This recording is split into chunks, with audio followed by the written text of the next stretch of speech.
in Mexico, I know that people typically pay cash for their homes, or they build it as they get money versus getting a loan on it. You can get a loan, but it's much more down. It's much more, the interest rate's a lot higher. And the process just seems to take a lot longer in other countries than it does in the US that I've found, like Italy, Spain, Greece. Yeah, and a lot of them aren't tied to 30-year mortgages. I don't know if that's an American thing or how that's done, but there's a lot of them do shorter terms. Like you're saying in Mexico, it's a lot shorter term. Most people pay cash or put a sizable amount down, and then you're not having to finance something for 30 years, which is a different concept for us. But let's go back to China real quick. In China, if I understand you correctly, they don't actually own the physical land that they're on. They can own the building per se, but the land that they're on, they're just leasing for 50 or 70 years at a time. Is that correct? That's how I understood it. Now, I haven't actually looked at buying there, so I don't know for sure, but that's how I understood it, which we do have here. That's how it is on the reservation as well.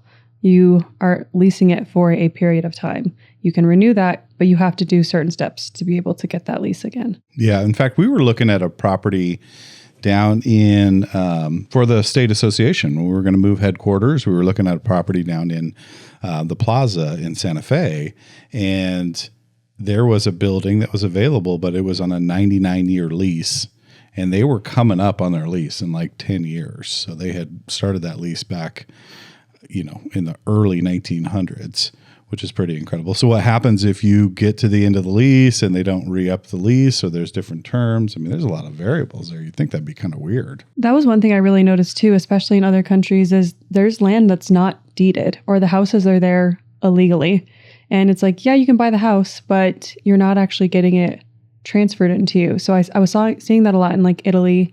And then also the notary and title search is much more intense in some of these other countries than here. I feel like here we have really good records and it's very clear of who owns what. And it's very rare that there's a, illegally placed house on land where we are anyways. Who knows about other places? But that was one thing, is like your notary, your lawyer, and your title search were super, super important in a lot of other countries, which is important here as well. But it's not as convoluted. It's a bigger importance there. Per se. And bigger expense. Yeah, I can imagine. And then back to the China component, have you ever seen that?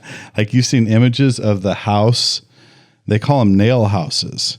And the reason why they call them nail houses is because the government can come in at any time and say, hey, we are going to buy your land or take your land, and because we need a freeway here. And they offer what they think is fair market value in their terms. And some people disagree and say, I don't think that's fair market value, and I'm just going to hold on to my property the way it sits.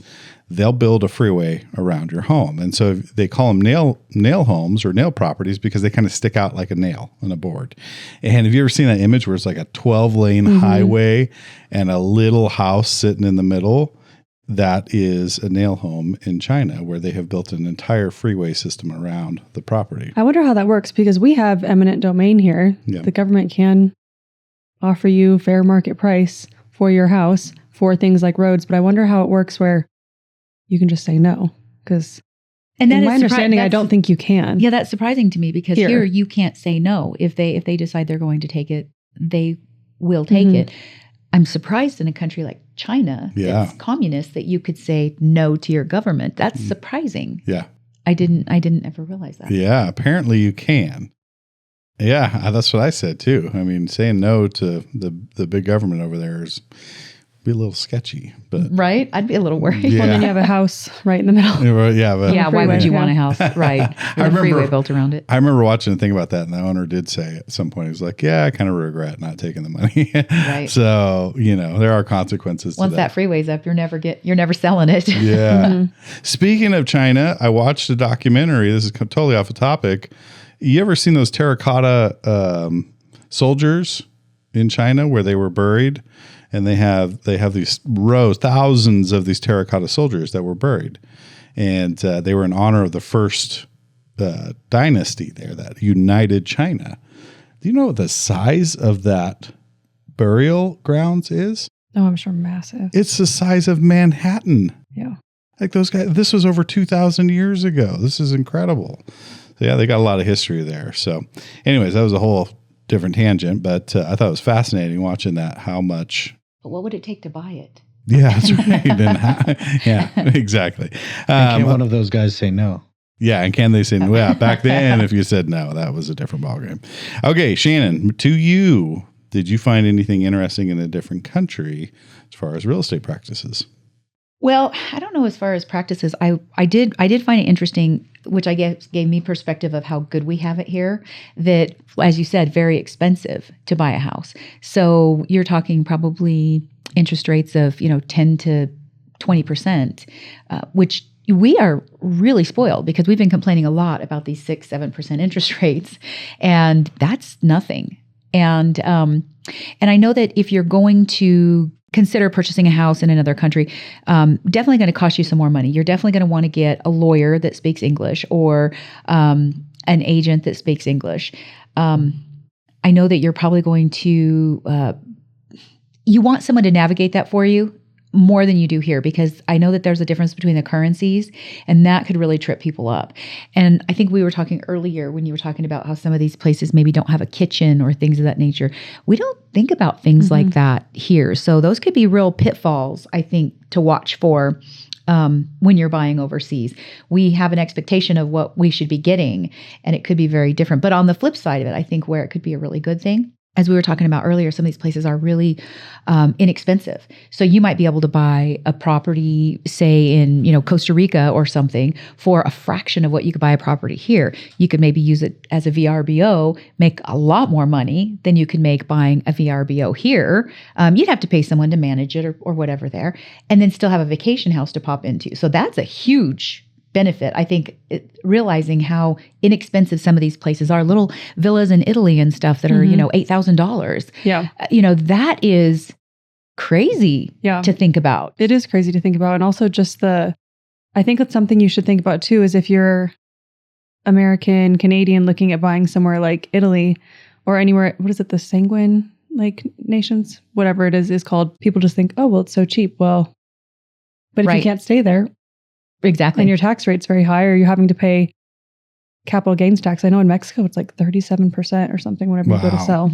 So back to the percentage, for their interest rates, you're saying they're between 10 and 20%. Yeah, I was really surprised in researching some of that. Overseas, in other countries, it's extremely expensive to borrow money. Yeah, because we just think now we're hovering in the high sixes right now, maybe low sevens, depending. Yeah. But man, you go, oh, that's a high interest rate, but we think we're the center of the universe, and we're not. We do. That's our baseline, and we really believe that's high. And for us, it is high. Yeah. But yeah, try to go buy. Like you mentioned, else. Though, the 30-year term is not typical in other places. So even if the interest rate's higher, you're paying less in interest. If it's a shorter, if it's a shorter term. Yeah. So and generally, you're not buying an $800,000 house like you would be in the United States. Yeah. So that's a big difference too.